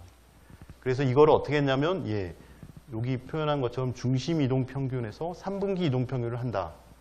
그러니까 예를 들면 요 끝에 값은 없는데요. 그 이유가 16년 3분기의 값이 0.5인데 그 양쪽에 있는 분기, 3개의 분기를 더해서 평균을 낸 값. 그 값을 요 파란 선으로 쭉 이렇게 보면 이게 보면 뭔가 보이죠. 그림이 약간 순환하는 모습이 보입니다. 그래서 어떤 그 전기비 성장률의 그 완화된 패턴을 보고자 할 때 저희가 이 중심 이동 평균. 그래서 이걸 보도자료에 저희가 함께 같이 실어줍니다. 요걸 한번 다시 보면 11년도부터 약간의 이 순환 조금 하락했다가 다시 상승, 하락을 반복하는 모습인데 이게 최근의 모습이 이렇습니다. 이게 조금 더 장기 시계열로 가서 이걸 한번 그려보시면 상당히 우리나라의 전반적인 어떤 경기 순환 패턴을 보실 수 있는데 최근에 와서는 이 진폭도 상당히 줄어들고 요 변화하고도 상당히 좀 자주 일어나는 이런 형태로 나타나고 있습니다. 이게 최근에 이제 소위 말하는 경기 그 불확실성 요인이 좀 크다. 그래서 지금 경기가 정확하게 더 회복하고 나빠지고 이런 거에 대한 판단이 뚜렷하지 않다라고 저희는 이렇게 보고 있습니다. 그 다음에 전년 동기비를 설명하려다 보니까 이건 제가 그냥 보도자료는 없지만 그려본 건데요. 이해를 돕고자 딱 봐도 뭐가 느껴지시냐면 얘는 전년 동기비고 얘는 정기비입니다. 이 숫자 자체로만 딱 봐도 얘가 훨씬 크죠. 그래서 보통은 사람들이 이제 이렇게도 생각합니다. 뭐 이거 4배 하면 이 정도 아니냐. 대략 좀 비슷한 것 같기도 하고 그런데 엄밀하게 얘기하면 저희가 이게 수식으로나 산식으로도 정확하게 표현이 되는 건데요. 요 4개 전년 동기비 요 2.4는 요 전기비의 하나, 둘, 셋, 4개를 더하면 요 값이 됩니다. 요게 근사적으로 같은데 그 이유는 뭐 이제 조금 더 테크니컬한 얘기가 들어가니까 제가 그냥 알려드리는 팁은 뭐냐면 저희 요 전년 동기비라는 거는 전기비의 4개의 합이다. 그럼 가만히 생각해 보시면 이거는 뭐냐면 연간 스케일의 어떤 성장률과 비슷합니다. 왜냐하면 아까 말씀드렸다시피 전년 동기비라는 거는 그 전년도의 같은 분기에 대비 얼마만큼 늘어났냐를 보기 때문에 연간 스케일이라고 딱 보시면 되고 실제로도 만약에 2016년에 4, 4분기, 3분기, 2분기, 1분기 요 4개 값을 더하면요. 혹시 계산이 가능하시면, 암산이 가능하신 분은 요게 이렇게 4개 더하면, 평균하면 요게 2.8이 됩니다. 그래서 2016년에 연간 성장률 2.8. 실제로 연간 성장률이 2.8이었고, 그것과 같게 됩니다. 이것도 이제 물론 근사적이라는데, 왜 제가 자꾸 근사적이라고 표현을 드리냐면, 엄밀하게 산식상은 약간의 차이가 있습니다. 그 약간의 차이라는 게 한 0.1 내외이기 때문에 저희가 근사적이라고 부르고 그래서 이 전년 동기비는 결국 뭐냐면 연간 성장률의 대략적인 모습을 4개로 쪼개볼 수 있는 그런 지표라고 보시면 되겠습니다. 그리고 보시면 알지만 얘 이제 그 전환점 이렇게 내려왔다가 다시 올라가는 이런 어떤 순환 패턴도 전기비에 비해서 명확하게 알 수 있고요. 그 말은 뭐냐면 아까 말씀드린 그 변동성이 전기비에 비해서 얘는 전년 동기비는 변동성이 좀 작다. 이렇게 말씀드릴 수 있고, 자, 여기서 이제 그 말씀을 드려야 될 것 같습니다. 아까 그러면 왜 전기비, 예전에는 전년 동기비를 쓰다가 전기비로 왜 주지표로 이걸 바꿨습니까? 그러니까 얘를 1번으로 놓고 요거는 이제 보조지표로 저희가 이제 현재 활용하고 있는데요. 그 이유가 뭐냐면 이렇습니다. 보시면 전기비가 이게 요 시점이 아주 가장 대표적인 사례가 되는데 이게 2012년 3분기 겁니다. 여기서 0.4에서 0.6으로 이렇게 올라가기 시작했는데 전년 동기비로 보시면 여기서 살짝 올랐지만 실제로는 여기 2013년 1분기부터 약 한 2분기 정도 후에 여기서 올라가는 현상이 나타납니다. 같은 시계열인데도 전기비로는 이렇고 전년 동기비로 이런 현상이 나타나는데 그 이유를 설명드리기 위해서 제가 간략한 사례를 말씀드리면 바로 이 문제 때문에 그렇습니다. 국면 경기가 어떤 하락했다 다시 올라가는 거나 그다음에 올라갔다 다시 하락할 때의 국면 전환이라고 그러는데 그때의 어떤 전년 동기비와 전기비가 다르다는 겁니다. 그래서 이제 요게 이제 약간의 가상의 숫자를 넣어봤는데요. 요게 이제 전년도라고 하고 1, 2, 3, 4분기라고 요게 뭐 현재 연도의 1, 2, 3, 4분기라고 가정한다면 요 1분기, 2분기, 3분기 때 전년 동기비를 보시면 먼저 전기비로 보시면 당연히 전분기에 비해서는 올라가니까 계속 플러스 2.2 플러스 값을 계속 나타내면서 올라가는 모습을 그대로 나타내고 있는데 전년 동기비로 보시면 여기가 전년의 같은 분기, 요 1분기죠. 여전히 마이너스 10, 그 다음에 마이너스 2, 8.6. 물론 이제 요건 가상의 어떤 사례이긴 하지만 저런 어떤 국면이 바뀌는 이렇게 저점을 찍고 다시 올라가는 측면에 있어서는 이 전기비가 전년 동기비보다 훨씬 이 상황을 잘 나타낼 수 있고 전년 동기비의 문제는 뭐냐면 이미 경기가 다시 올라가는 국면에 있는데도 불구하고 여전히 마이너스의 값을 나타내서 이걸 사람들이 잘못 생각하면 이게 여전히 안 좋다 경기가 이렇게 판단할 수 있기 때문에 이게 전년 동기비의 약간의 어떤 단점 및 한계이기 때문에 최근에 와서의 어떤 경기 전환을 판단하는 게 가장 중요한 문제 중에 하나였기 때문에 우리나라뿐만 아니라 많은 나라에서 전년 동기비 대신에 전기비를 쓰고 있습니다. 그래서 전기비가 전년 동기비보다 유용하다. 그래서 저희가 한국은행에서는 이제 2006년 1, 4분기 이후로 전기비를 주지표로 쓰고 전년 동기비를 보조지표로 쓰고 있다 이렇게 말씀드립니다. 그 다음에 이 전기비 연율이라는 게 나오는데요. 연율 자체는 예를 들면 전기비의 값이 0.5라면 이거를 그 전기비 아까 말씀드렸지만 이 두 개 스케일 차이가 있잖아요. 그러면 얘는 연간 스케일로 많이 바꿔주려면 어떻게 하면 될까 생각해 보면 이건 분기 성장률이니까 4배를 해서 연간화 시켜주는 거죠. 그래서 annualize를 한 겁니다. 그래서 전기비 연율이라는 거는 그냥 그 시점에 전기비를 4배를 해서 그래서 0.5에 4배를 하면 약 2.0이 되겠죠. 그렇게 연간화 시켜준 겁니다. 근데 역시 제가 아까 말씀드린 전기비의 문제는 뭐였냐면 약간의 문제는 요 변동성이 좀 크다는 거. 근데 요거를 전체를 다 4배를 하게 되면 변동성이 훨씬 더 커 보이는 그런 현상이 생기겠죠. 그래서 전기비 연율로는 연간 성장률을 보는 데는 전년 동기비를 하는 게 더 낫겠다. 그래서 이 말이 이렇게 들어갑니다. 그래서 저희가 전기비 주지표, 전년 동기비를 보조지표로 이렇게 활용하고 있습니다.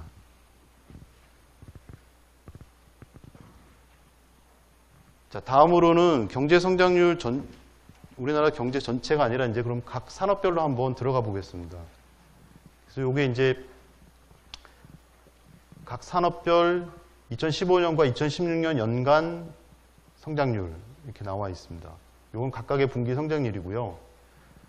그 다음에 요 꺽쇠 안의 값은 뭐냐면 명목 총 부가가치다. 이건 그냥 비중이라고 보시면 되겠습니다. 왜냐하면 이 전체 산업의 비중이 얼마만큼 큰지를 좀 가늠할 수 있어야 예를 들면 뭐 농림업 같은 경우 뭐 2.3%, 2.2% 되게 작지 않습니까? 그래서 이게 실제로 값이 마이너스 2.9, 2016년도에 그랬지만 전체 성장률에 미치는 영향은 이게 그렇게 크지 않다고 보시면 되고 다만 이제 서비스업이나 비중이 큰 산업들은 제조업이기 때문에 이런 것들의 영향이 커서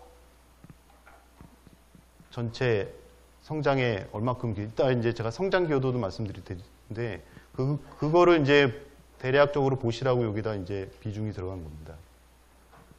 그래서 2016년 지난해에는 농림업 같으면 재배 면적 감소, 그 다음에 조류 독감 확산 등의 영향으로 마이너스 2.9를 기록했다. 그 다음에 제조업 같으면 지난해에 이어서 부진한 모습을 보였다. 이게 뭐 저기 전체 성장률에 비해서 좀 성장률이 낮다는 의미지 뭐 이렇게 마이너스 성장은 아니었다는 겁니다. 전기가스 및 수도 사업은 지난해에 비해서 성장세가 둔화되었다. 죄송합니다. 제조업 같은 경우는 지난해 이제 이게 부진했던 게 어떤 거였었냐면 뭐 화학 제품 이런 것들은 괜찮았는데 아시다시피 재작년부터 진행된 이제 조선업 구조조정이랑 그 다음에 자동차 수출 이런 것들이 부진해서 이렇게 부진했다. 이렇게 저희가 보고 있습니다. 그 다음에 건설업 같은 경우는 주거용 건물 건설 중심으로 호조. 건설업이 작년에 여기였죠. 10.5% 성장. 상당히 많이 성장했습니다. 그 다음에 서비스업은 전년에 비해서는 약간 다소 성장세가 둔화되었다. 이렇게 보시면 되겠고요.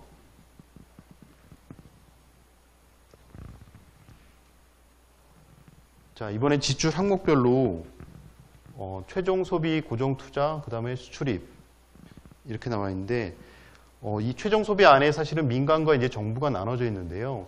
민간 소비 및 정부 소비 자체는 완만한 증가세가 계속되고 있습니다. 그래서 예를 들면 민간 소비 자체는 여기 숫자는 안 나와 있는데 그 보도자료에 가보시면 이제 숫자를 보실 수 있는데 민간 소비 같은 경우는 15년도에 2.2에서 16년도에 2.5로 조금 더 늘어났고요. 그 다음에 정부 소비 같으면 3.0에서 4.3%로 역시 증가세가 지속하고 있습니다.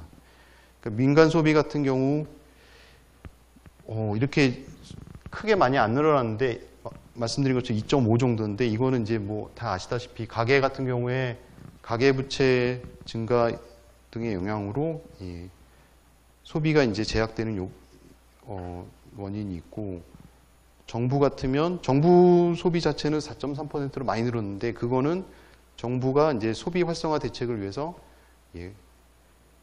대책을 마련한 거와 그 다음에 공적연금 수급률 확대 등으로 해서 정부 소비가 크게 늘어났던 그런 걸 보시면 되겠습니다.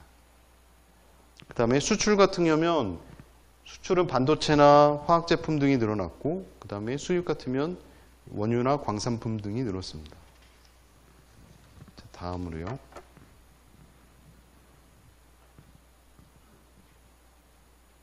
자, 요거는 이제 성장 기여도로 한번 보는 건데요.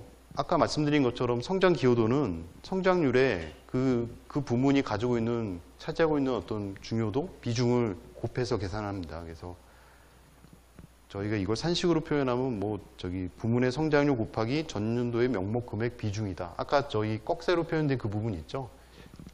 그래서 그렇게 계산하는데 작년에 어떤 성장 기여도로 본 모습은 내수 같으면 성장 기여도가 약간 15년도에 비해서 3.7에서 3.4로 약간 둔화된 거고 다만 순수출이 마이너스 폭이 줄어서 순수출에서 조금 기여를 해서 전체적으로는 15년도 성장률이 2.8이었는데 2016년도 성장률도 2.8로 동일하게 됐습니다. 그래서 각 그 민간 소비, 정부 소비, 건설 투자 그 부문별의 성장 기여도가 늘어난 것을 알 수 있습니다. 그리고 설비 투자에서는 기여도 부분이 상당히 줄었고, 이 기여도를 다 합하게 되면 전체 이제 경제 성장률을 갖게 되니까 상당히 이제 보시기에 편리한 부분이 있습니다. 자, 그렇고 국민 총소득으로 두 번째 넘어가 보겠습니다. 제가 요 개념적인 부분은 요걸 다음 거를 설명을 드리면서 같이 설명을 간략하게 드리는 게 나을 것 같습니다. GNI 성장률은 처음에 저희가 개념 부분에 시작할 때 GDP와 GNI가 있다고 그랬는데 GNI는 이제 국내에서 생산된 총 부가가치에다가 국외에서 벌어들인 개인이나 기업이 벌어들인 어떤 소득까지 합한 금액이다. 그래서 그렇게 일단 보시면 되는데, 두 가지를 일단 비교해 보면 최근에 있어서는 GNI 성장률은 이렇게 계속 GDP 성장률보다 높았습니다. 이 이유는 뭐냐면 사실상 가장 큰 이유는 이 교육 조건에 대한 얘기인데, 이 교육 조건은 가장 쉽게 표현하면 우리나라가 이제 해외로부터 상품도 수출하고 그 다음에 수입하는 그 두 가지 측면의 어떤 가격 변동, 상품 간의 교환 비율, 그걸 이제 구매력으로 환산한 겁니다. 그러니까 예를 들면 설명하면 저희가 예를 들면 반도체를 주로 수출하고 그 다음에 원유를 수입하는 게 대부분이지 않습니까? 그래서 그게 가장 큰 품목인데, 반도체 가격 예를 들면 100원이랑 원유 100원, 죄송합니다. 원유를 한 드럼을 가져왔다. 반도체를 100개 팔아서 한 개로 갖고 왔다. 100원일 때 원유 하나를 갖고 왔다 그러는데, 가격이 갑자기 반도체 가격은 뚝 떨어지고 절반으로 떨어지고 원유 가격은 그대로다 그러면 이번에는 반도체를 두 개를 줘야 원유로 하나를 갖고 올 수 있는 거 아닙니까? 그 상대 가격이기 때문에 발생하는 어떤 실질 무역 손익. 왜 그러냐면 여기 우리가 계산하는 어떤 성장률의 개념은 그냥 금액 자체가 아니라 그 금액에서 물가 변동을 제거한 겁니다. 그래서 물가 변동을 고려한, 제거한 그 성장률이기 때문에 이렇게 국가 간의 교역에서 있어서 그 가격이 변동하는 거를 반영을 해준 어떤 무역 손익 금액을 계산해서, 이거는 실제로는 정확한 금액은 아닙니다. 왜냐하면 방금 말씀드렸다시피 어떤 그 비율에 따라서 달라지니까, 가격 변동에 따라서 달라지니까. 실제로 가격 변동이 없을 경우에는 이게 안 일어나는데, 아시다시피 늘상 가격 변동이 일어나기 때문에, 그리고 우리나라 입장에서는 늘 항상 요 실질 무역 손익 자체가 항상 손실로 나는 경우가 많았습니다. 무슨 말이냐면 원유 가격은 늘 올라가는 추세였고, 그 다음에 반도체 가격이나 저희 IT 제품들은 가격이 내려가는 추세이지 않습니까? 그래서 우리나라는 늘 실질 무역 손실이 많았는데, 이게 아시다시피 15년도, 13년 이후에 이제 저유가가 계속되면서부터 가져오는 원유 가격이 싸지다 보니까요, 이게 이제 이익으로 됐습니다. 그래서 이게 플러스가 됐는데, 그렇기 때문에 요 금액, 요게 차지하는 비중이 크기 때문에 GNI를 높이는 요인으로 작용했습니다. 그리고 아까 말씀드린 요소소득, 그러니까 임금이나 기업이 재투자 수익 같은 거로 벌어들이는 금액들은, 해외로부터 벌어들이는 금액들은 상대적으로 좀 금액이 적고요. 제가 여기 지금 오타로 하는데 이게 성장률이 아니라 이거는 그냥 실질 GNI 자체 이렇게 보시면 되겠습니다. 이 금액으로 돼 있거든요. 제가 이 금액으로 써드린 거는 이게 실질 증가율은 왼쪽 그림을 보시면 되는데, 오른쪽에서 과연 아까 제가 말씀드린 비중 자체 또는 그게 얼마나 중요한, 얼마큼 차지하는지를 보여드리기 위해서 요거 금액으로 이제 써놨습니다. 그래서 2012년 이후에 어떤 모습은 교육 조건 변화에 따른 실질 무역 이익이 높았기 때문에 그렇다. 그리고 그거는 대부분이 원유가가 하락된 것 때문에 그렇다.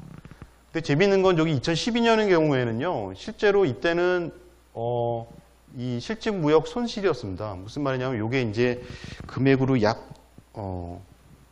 0.9조의 손실이 있었는데, 요 국외 순수치 요소 소득 자체 금액이 플러스 6조가 나갔고, 2012년 같은 경우는 요 실질 무역 손실임에도 불구하고 GNI가 요 그 국외 순수치 요소 소득이 더 컸기 때문에 이거를 손실을 더 메우고도 남았죠. 그래서 이제 GNI 성장률이 올라간 이런 경우라고 보시면 되겠습니다.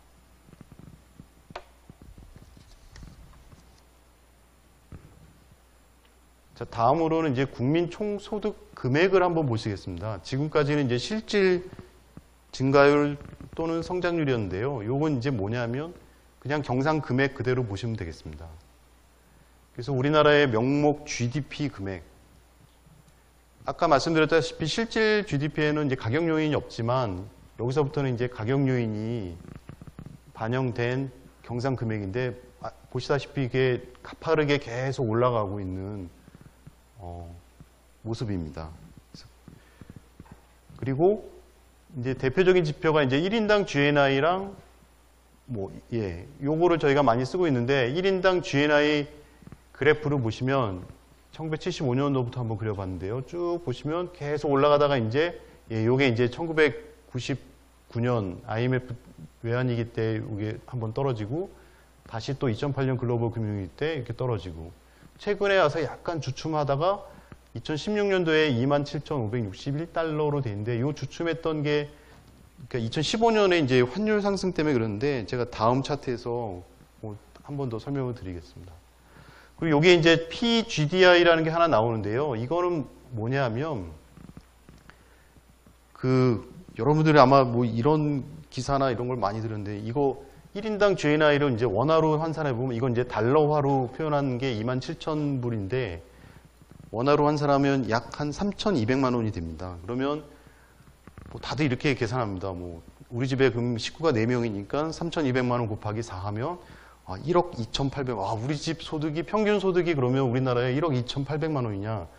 근데 그런 게 예전에 기사화도 많이 되고 그렇게 회자가 많이 됐는데 그거를 저희가 이제 계속 그건 아닌데 계속 설명을 드리다 안 돼 갖고 왜냐하면 국민소득 안에는 아까 말씀드렸다시피 가게만 있는 게 아니라 정부도 있고 기업도 있습니다. 그래서 그 소득을 다 합한 거기 때문에 그거를 우리나라 전체 인구로 다 나눠버리면 약간의 이제 그렇게 해서 그걸 해석해버리면 곤란하게 되는 거죠. 그래서 그러면 굳이 그렇게 계산을 원하는 분들을 위해서 저희가 아까 말씀드린 그 경제 주체 중에 가게만 따로 떼어서 한번 계산을 한 게 바로 여기 1인당 이제 PGDI인데요. 이게 뭐 퍼스널 그로스 디스포서블 인컴인데 이거 뭐 그냥 가게가 쓸 수 있는 돈이라고 생각하면 돼요. 처분할 수 있는 돈이라고 생각하면 됩니다. 가계 총 처분 가능 소득, 뭐 저희 명칭은 그런데요. 그래서 1인당 PGDI로 이거 빨간 선을 따라가 보시면 계속 1인당 GNI보다는 낮은 수준이고 당연히 그다음에 약 한 15,624달러. 제가 아까 말씀드린 3,200만 원은 이제 1인당 GNI였다면 요 1인당 PGDI로 계산하면 1,814만 원. 약 그래서 4인 가족으로 계산하면 7,256만 원. 7천만 원 조금 넘는 수준. 뭐 물론 이것도 이제 동의가 안 되는 분들도 많이 있지만 상당히 아까 1억 2,800만 원보다 상당히 낮아진 수준입니다. 그리고 실제로 요 두 가지 요 PGD 가계가 전체 GNI에서 차지하는 비중값 자체는 약 한 57% 정도 됩니다. 그래서 절반보다는 조금 많은 수준이겠죠. 자, 요거를 제가 1인당 GNI를 이제 분해한 식인데 요거는 참고로 그냥 넘기겠습니다. 왜냐하면 이게 뭐 그대로 따라가시면 됩니다. 명목 GDP, GNI, 달러화를 할 때 환율로 곱해주는데 환율이 올라갈 경우에 얘가 이제 마이너스 요인이기 때문에요. 떨어지고 떨어져서 이만큼 되는 이렇게 슬라이드를 참고해 주시고요. 그 다음에 이거 우리나라의 이제 생산 구조입니다. 지금부터는 제가 짧게 그 핵심만 한번 준비는 많았지만 시간 제약 때문에 어쩔 수 없이 좀 짧게 진행을 하겠습니다. 한번 제가 몇 마디로 그냥 요약을 해보겠습니다. 우리나라의 생산 구조를 1953년부터 쭉 했는데요.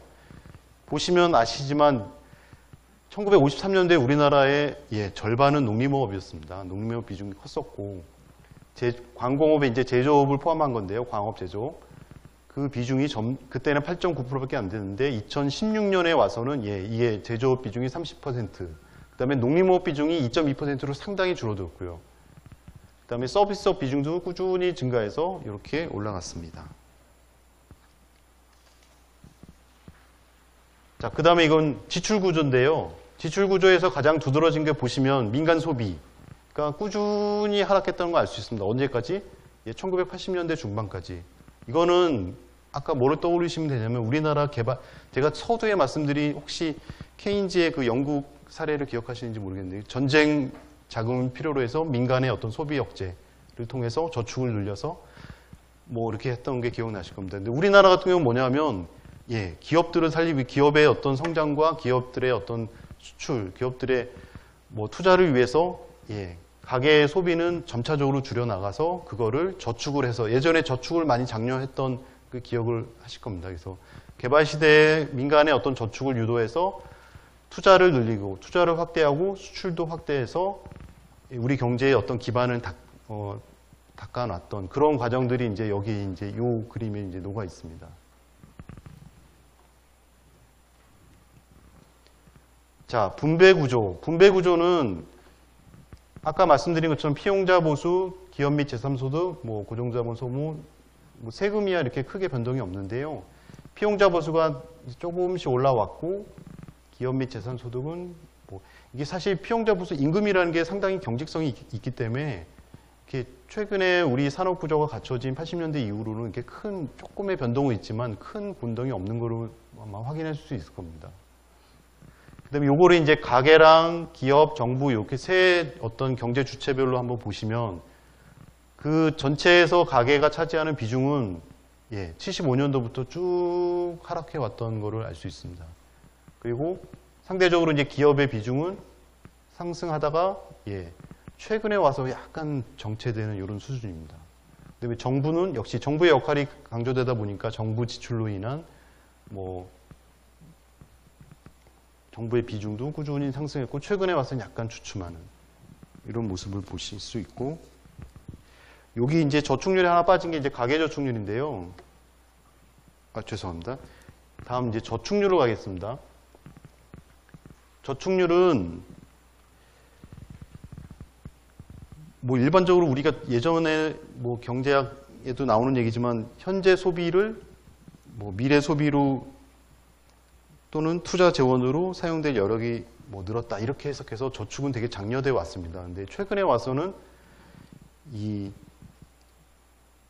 그 저축이 너무 높아지는 거에 대한 좀 우려, 특히 기업 저축이 높아지는 거에 대한 우려 이런 것들이 있는데 이 총 저축률의 흐름을 보면 최근에 2000년 이후로 보시면 이렇게 처음에는 이렇게 약간의 플럭추에이션이 있었지만 최근에 와서 이렇게 올라갔는데 이것을 갖고 이제 이렇게 좋게 해석해야 되냐에 약간 여지가 있는데 최근에 와서는 사실상은 저축이 높아진 게 이게 저희가 통상적으로 생각하는 그 저축과는 약간 다릅니다. 왜냐하면 이 저축은 뭐가 어떻게 정의가 되냐면 전체 소득에서 우리가 소비를 뺀 나머지만을 얘기합니다. 무슨 얘기냐면 아직 투자로 사용될 거는 빠지지 않은 금액입니다. 예를 들면 개인이 집을 사는 거는 국민계정에서 이제 투자로 처리하거든요. 그럴 경우에 이게 아직 빠지지 않은 거라 이게 많다고 해서 뭐 개인의 어떤 뭐 향후 위한 미래를 대비한 저축이 많이 늘었다 이렇게 보긴 곤란합니다. 왜냐하면 최근 들어 이제 민간 소비나 이런 것들이 소비가 줄면 상대적으로 저축이 늘게 돼 있기 때문에 이거는 최근에 어떤 민간 소비가 아까 제가 설명드린 뭐 가계부채나 이런 것들을 위한 둔화된 그런 측면이 반영된 것이 크다고 저희는 해석하고 있습니다. 그 다음에 기업과 정부의 저축률은 최근에 와서 조금씩 이렇게 기업들도 뭐 조금 내려오는 추세인데요. 계속 올라가다가 이것들 여기 지금 빠진 게 가계 저축률인데 그거는 제가 여기 뒤에 따로 차트를 넣었습니다. 방금 말씀드린 그 총 저축률이 높은 이유 중에 하나가 이제 가계 저축률이 이렇게 최근에 올라가서 얘기인데, 요건 방금 제가 설명드린 그 점을 좀 염두에 두고 이 지표를 읽어야겠습니다. 그래서 이 저축률 자체가 높은 것으로 우리가 긍정적인 요인으로만 꼭 볼 것은 아니다. 이렇게 설명드릴 수 있겠습니다. 자, 다음으로는 이제 마지막으로 이제 국제 비교가 남았는데요. 제가 이 부분을 이렇게 쭉 뒤에 슬라이드를 여러 개를 준비했는데 그 간략하게 좀 요약해서 말씀드리면 성장률과 그 다음에 GNI, 1인당 GNI 이런 비교인데 우리나라 성장률 수준을 뭐 이게 OECD에서 발표한 자료에 의하면 G20 나라 중에 이제 뭐 네 번째로 뭐 높은 수준이다. 그렇고 그다음에 GDP 규모는 우리나라가 11위에 해당되는 여기 순위를 보시면 그렇고요.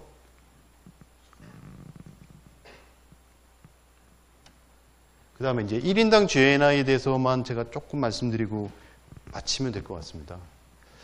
1인당 GNI를 계산할 때 아까 제가 그 환율 부분 말씀드렸는데요. 환율이 변동이 어떻게 되냐에 따라 사실상 1인당 GNI 값이 뭐 변동이 심하게 됩니다. 그래서 이게 국제기구에서 특히 이제 월드뱅크에서 자료를 낼 때 그래서 이 환율 변동이 너무 심하니까 한 최근 3개년의 어떤 평균 환율을 쓰자라는 게 이게 아틀라스 방식을 사용하는 거고요. 그 다음에 그것만 고려해서는 안 된다. 아예 그 나라의 물가, 실제 물가 어떤 수준 자체를 감안해서 뭐 환율을 정해야 된다. 그게 이제 이 PPP, Purchasing Power Parity라고 해서 PPP 환율이 바로 그 환율입니다. 그래서 생각보다 이 두 가지의 방식에 의한 결과가 상당히 많이 다릅니다. 우리나라 같은 경우는 약간 좀 비슷하게 나오는데요. 제가 말씀드리는 건 요거 금액입니다. 그냥 그 평균 환율, 3개년 평균 환율로 했을 때 27,450. 하지만 PPP 물가를 감안한 환율로 했을 때 34,000불. 그러니까 이 3만 불이 넘어가 버리죠. 그러니까 이게 상대적으로 우리나라 물가가 다른 나라에 비해서는 좀 낮다는 뭐 그런 거를 대변하고 있긴 합니다. 그래서 늘 조심해야 될 게 그 어떤 통계 자료를 보실 때 이 자료가 어떻게 계산되었고 어떻게 정의가 되었냐를 확인하시는 게 가장 중요한, 제가 이걸 보여드리는 뭐 가장 중요한 이유 중에 하나입니다. 그걸 소위 저희가 이제 메타데이터라고 얘기하거든요. 그 통계에 대한 메타데이터. 그래서 어떤 걸 꼭 통계 자료를 찾으실 때 결과를 언급하시기 전에 한번 메타데이터를 꼭 확인해 주십사. 지금 그 말씀을 드리겠습니다. 그 다음에 요거는 넘어가겠습니다. 이것도 아시아도 넘어가고, 아까 PGDI라는 거에 우리나라의 OECD 국가 중에 우리나라의 순위가 이렇게 보시면 16번째인가 그렇습니다. 그렇고 저축률이 우리나라가 최근에 미국이나 일본에 비해서 높은 수준이다. 그리고 마지막으로 이제 생산 지출 분배 구조 요거에 관해서는 우리나라가 보시면 아시지만 이게 서비스 비중이 다른 나라보다 좀 낮습니다. 미국, 일본, 독일 세 나라. 그 다음에 지출 구조에서는 최종 소비 지출 자체 비중이 좀 작고, 그 다음에 분배 구조에서는 피용자 보수, 죄송합니다. 가계 비중이 좀 낮고요.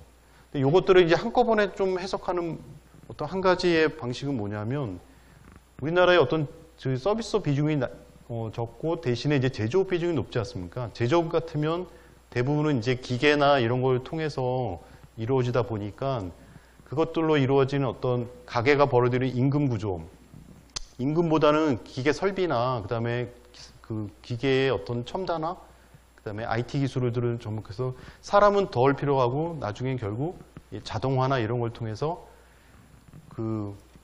임금이 좀 덜 들어가는 어떤 산업 구조를 가지고 있습니다. 반면에 서비스 같은 경우는 서비스업은 대부분이 다 사람으로 이루어지는 거죠. 대개인 서비스도 그렇지만 개인의 어떤 임금이 차지하는 비중이 상당히 높은 산업입니다. 그러다 보니까 우리나라에 있던 서비스업 비중이 낮다는 게 결국 가계가 벌어들이는 임금, 가계의 소득이 낮은 것도 관련이 있고, 그러다 보니까 이제 민간 소비 쪽에서의 비중이 상대적으로 낮아진, 이렇게 보시는 것도 한 가지 해석이 됩니다. 그래서 여기까지가 국민계정의 이제 주요 지표들을 좀 제가 이렇게 간략하게만 살펴본 것 같아갖고 좀 죄송스럽긴 한데 일단은 살펴봤습니다. 그리고 마지막에 제가 이 참고 두 가지를 넣어놨는데요. 요것들은 지금까지 제가 설명드린 거를 왼쪽에 있는 그 항목들을 아마 쭉 보시다 보면 실제 수치가 이제 오른쪽에 이제 나열되어 있으니까 이것들로 한번 정리를 해보시는 것도 괜찮을 것 같고요. 마지막에 이거는 전체 이제 우리나라의 경제를 저희 국민계정에 있는 통계들을 한번 전체를 다 여기다 이렇게 넣어서 숫자들을 다 이제 대입을 해놓은 모양입니다. 이것도 한번 시간 되실 때 한번 찬찬히 한번 보시면 도움이 될 것 같습니다. 이상으로 강의 마치겠습니다. 오늘 강의를 해주신 경제통계국 강창구 차장님께 큰 박수 부탁드립니다. 네, 고맙습니다.